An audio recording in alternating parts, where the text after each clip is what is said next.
been told that your little one with cerebral palsy needs to wear an ankle foot orthosis like this to help prevent their foot from dropping and tripping them as they learn to walk. However, you don't like the look of this and you're wondering, is it really necessary? Hi there, it's Neesha from Sydney Kids Physio. In today's video, I'm jumping in to share with you 3 reasons why we do not recommend ankle foot orthosis to prevent foot drop in children with cerebral palsy. So here at Sydney Kids Physio, we see lots of little ones with cerebral palsy. Some of our little ones with cerebral palsy are affected in both legs. Some of them are affected in half their body, meaning only one leg and one arm, while others are affected in both legs and both arms. Regardless, we often do not actually recommend an ankle foot orthosis. When we see little ones as young as 6 to 10 months old, we're teaching them their gross motor skills. And over time, as we teach them to learn to walk, it's not unusual that little ones with cerebral palsy tend to have a stiffer foot and often a weaker foot muscle on the front, so they don't pick their legs up and they tend to have what we call a foot drop.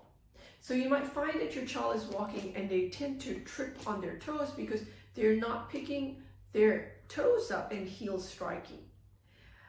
Traditionally in the hospital, the first thing they'll tell you to do is to give your child an ankle foot orthosis, so it keeps your child's ankle at 90 degrees.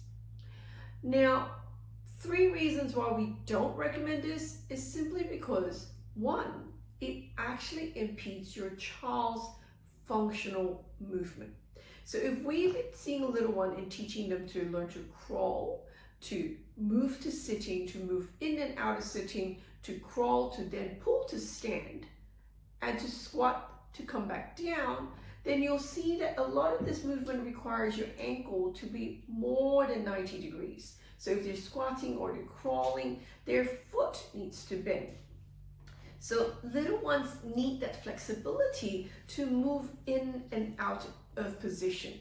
If we insist on putting AFOs, ankle foot orthosis like this, your little one will actually struggle to even just get out of sitting.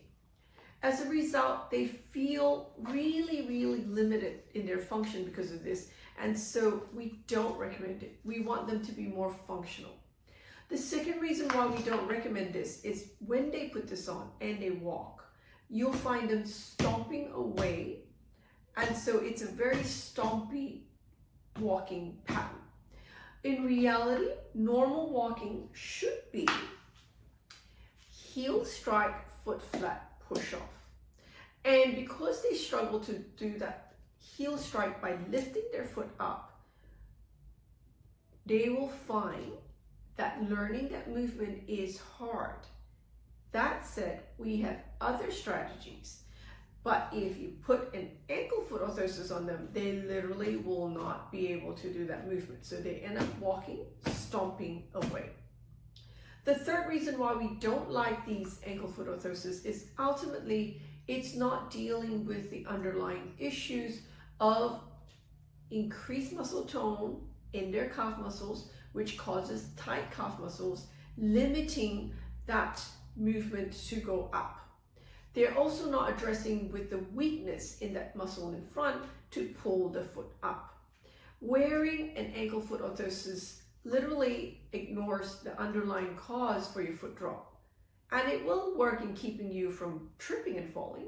But here at Sydney Kids Physio, we want to address the underlying causes of a foot drop, and that's the increased muscle tone, it's the muscle tightness. We want the muscle weakness to start to improve by strengthening those muscles to activate it. So for those reasons, we have different strategies, and we're very proud to say that of all the children that we see with cerebral palsy here in our clinic, none who are walking are actually recommended ankle foot orthosis. If you have a little one with cerebral palsy and you would love to know a better alternative to ankle foot orthosis, either because your child has tried them and hates them, or that you just think, I want something a little bit more functional than this, which is very limiting, why don't you speak to one of our expert pediatric physiotherapists? Ring us here at Sydney Kids Physio on 02-9790-4233. And if you know somebody out there who has a little one with cerebral palsy that affects their legs and they're struggling to walk and they trip because of their foot drop, why don't you like and share this video with them? Until next time, have a fabulous day. Bye.